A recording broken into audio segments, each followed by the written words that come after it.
What if the secret to recapturing your youthful energy, sharpening your memory, and even naturally lowering your blood pressure was not in a pill, but in a simple overlooked gas produced by your own body? Welcome, my friends. Professor Vitalis here with your daily dose of wisdom and wellness, where science and experience walk hand in hand. Today, we are diving deep into a topic of immense importance for anyone over 40. And it is absolutely crucial that you stay with me until the very end, because I will reveal a few common habits, things millions of us do every single day, that could be completely sabotaging your body's ability to use this vital molecule. More importantly, I'll explain exactly what you need to do to fix it. Let's talk about a reality many of us face as the years go by. Perhaps you've noticed your blood pressure readings starting to creep up.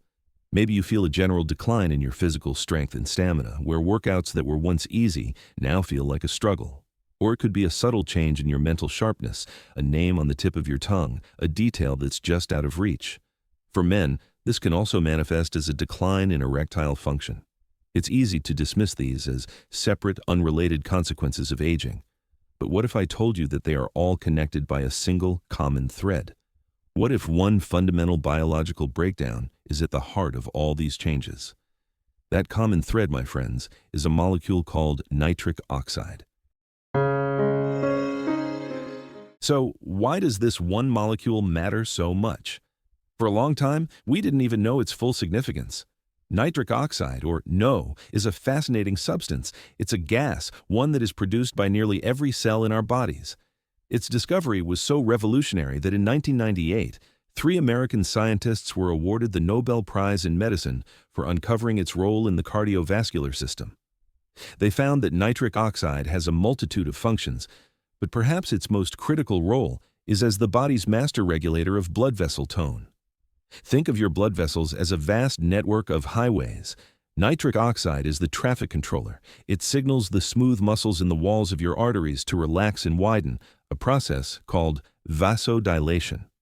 This allows blood to flow more freely, which lowers your blood pressure and ensures that oxygen and nutrients can reach every part of your body. The cells that produce this NO, which line the inside of all our blood vessels, are called the endothelium.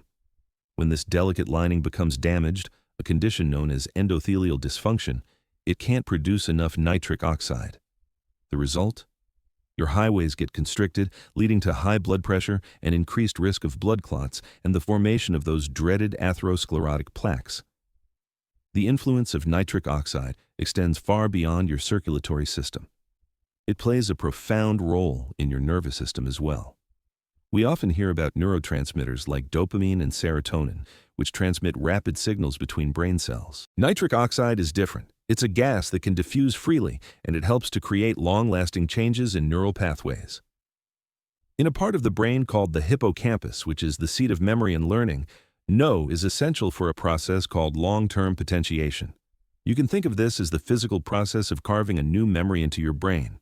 Without sufficient nitric oxide, your ability to form these new, durable memories and learn new skills diminishes. But that's not all. Your immune system also relies heavily on this molecule. Within our immune cells, nitric oxide can act as a direct weapon, destroying pathogenic bacteria on contact. It also acts as a regulator, coordinating the immune response to ensure it's effective, but not overactive. Furthermore, NO is a potent antioxidant, helping to neutralize harmful free radicals that cause cellular damage and accelerate aging. So how does this one simple gas accomplish so many different tasks? The mechanism is beautifully elegant. When nitric oxide enters a cell, it activates an enzyme called guanylate cyclase.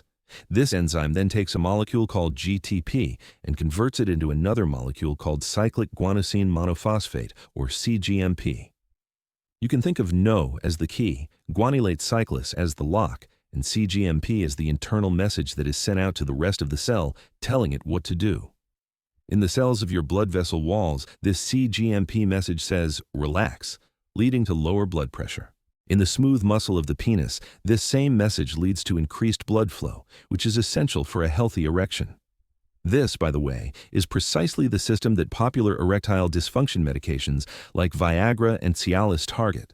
They work by preventing the breakdown of cGMP, keeping that increased blood flow message active for longer. In your brain cells, cGMP alters the flow of ions, facilitating the changes needed for memory formation. In the kidneys, it regulates sodium and fluid balance, which also has a direct impact on your blood pressure. It is a single, powerful signaling system with far-reaching effects across the entire body. Now, for the critical question. If this molecule is so important, where does it come from, and why does its availability decline with age? Our bodies have three main pathways to produce it. The first, and most dominant path when we are young, is from an amino acid called L-arginine. Using a family of enzymes known as nitric oxide synthase, or NOS, our bodies convert arginine into nitric oxide. Think of the NOS enzyme as a highly efficient factory, and arginine is the raw material. Up to about the age of 40, this factory runs at full capacity, producing all the NO we need. We have robust circulation, a sharp mind, and a strong immune system. But there are two other incredibly clever pathways. The second is a sort of recycling system. Unused nitric oxide gets converted into a stable molecule called nitrate. These nitrates circulate in our blood, but interestingly, they become highly concentrated in our salivary glands, up to 100 times more concentrated than in the blood. When we produce saliva, it's rich in these nitrates. On the surface of our tongue, in tiny crypts, live beneficial bacteria. These bacteria take the nitrates from our saliva and convert them into nitrites. When we swallow, these nitrites enter the acidic environment of our stomach, where they are converted back into active nitric oxide, which is then reabsorbed into the bloodstream. This leads us to the third pathway, our diet. Certain foods, especially green leafy vegetables and root vegetables, are naturally rich in these same nitrates. When we eat them, these dietary nitrates enter the same saliva-to-stomach pathway, providing an external source to boost our body's NO production. The champions here are beetroot, arugula, spinach, and celery. So here is the central problem of aging. After the age of 40, the efficiency of that main factory, the NOS enzyme that uses arginine, begins to decline significantly. The production line slows down. This is why you might be thinking, well, I'll just take an L-arginine supplement. Unfortunately, it's not that simple. If the factory isn't working well, delivering more raw material won't make a difference. The enzyme simply can't process it as effectively. This decline in NO production is also why some medications can lose their effectiveness over time. If a blood pressure drug or an ED medication relies on the NO-cGMP pathway, it will work less and less well if there isn't enough baseline nitric oxide to start the reaction in the first place. You can take the pill, but if the initial spark is missing, nothing happens. This age-related drop in nitric oxide is directly linked to the development of high blood pressure, memory lapses, chronic inflammation, and decreased physical performance. So what can we do about it? The solution is twofold.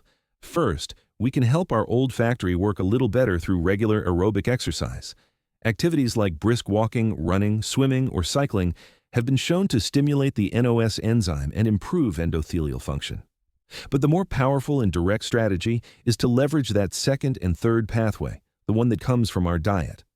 We need to bypass the failing factory and provide our bodies with the raw materials for the backup generator. This is where those nitrate-rich foods become our greatest allies. Research conducted over the last 2 decades is incredibly clear on this. When individuals, particularly those with high blood pressure, were given a specific dose of dietary nitrates, equivalent to about 6.2 milligrams per kilogram of body weight, the results were remarkable. On average, systolic blood pressure, the top number, dropped by 6 to 10 points, and diastolic pressure, the bottom number, dropped by 4 to 8 points. That's a result comparable to some prescription medications. In athletes, the same dietary intervention was shown to increase both strength and endurance by as much as 15%. Similar positive outcomes have been observed for cognitive function, memory, and reducing markers of inflammation. By consuming these foods, we are essentially providing the building blocks for our body to create nitric oxide through a pathway that does not decline with age. So let's get practical. How do we incorporate this into our daily lives? The most potent source is beetroot juice. Just 100 milliliters, or about 3.5 ounces, of fresh beet juice contains nearly 500 milligrams of nitrates. For a 100-kilogram person, 220 pounds, the daily goal is around 620 milligrams, so a small glass of 150-200 milliliters, about 5-7 ounces, is more than enough to reap the benefits. If juice isn't your preference, you can turn to leafy greens. A large salad containing about 200 grams, roughly 7 ounces, of arugula, spinach, or celery will also provide you with a full day's supply. Now, for that crucial information I promised you. How you consume these foods matters immensely. First, whether you are drinking beet juice or a green smoothie, do not use a straw and do not chug it. You must sip it slowly, allowing it to mix thoroughly with your saliva. It is the bacteria on your tongue that perform the first critical step of converting nitrate to nitrite. If the liquid bypasses your tongue, you lose most of the benefit. Second, and this is the habit that can sabotage your efforts, you must be careful with your oral hygiene routine. Aggressively scraping your tongue or using powerful antiseptic mouthwashes can wipe out the beneficial bacteria that are essential for making nitric oxide. A gentle brushing is fine, but avoid sterilizing your mouth, especially after a nitrate-rich meal. A few words of caution are in order. Because beet juice is so effective, it can lower your blood pressure quite rapidly. If you are new to it, start with a very small amount, perhaps 50 milliliters, about 1.5 ounces, and see how your body responds before gradually increasing the dose. Also, many of these green vegetables, like spinach, are high in oxalates, which in some people can contribute to the formation of kidney stones. The solution is simple. Ensure you are getting adequate calcium in your diet, around 1,000–1,200 milligrams per day from food. When calcium is present in your gut, it binds to oxalates, and the pair is safely excreted without ever being absorbed into your bloodstream and reaching your kidneys. Finally, there's often a fear of dietary nitrates because of their association with nitrosamines in processed meats like bacon and sausage. It is critical to understand that the risk comes from nitrites being used as preservatives in a high-protein, high-heat environment. The nitrates found naturally in vegetables, in the context of a whole food rich in antioxidants like vitamin C, do not carry this same risk. In fact, the benefits for your cardiovascular and cognitive health far outweigh any hypothetical concerns. And one last thought. While beet juice powders and concentrates may seem convenient, studies show their nitrate content can vary by as much as 50 times from one brand to another. You simply don't know what you're getting. For reliable results, nothing beats fresh. Knowledge only works when you apply it. I'm Professor Vitalis. Stay curious, stay healthy, and never stop learning.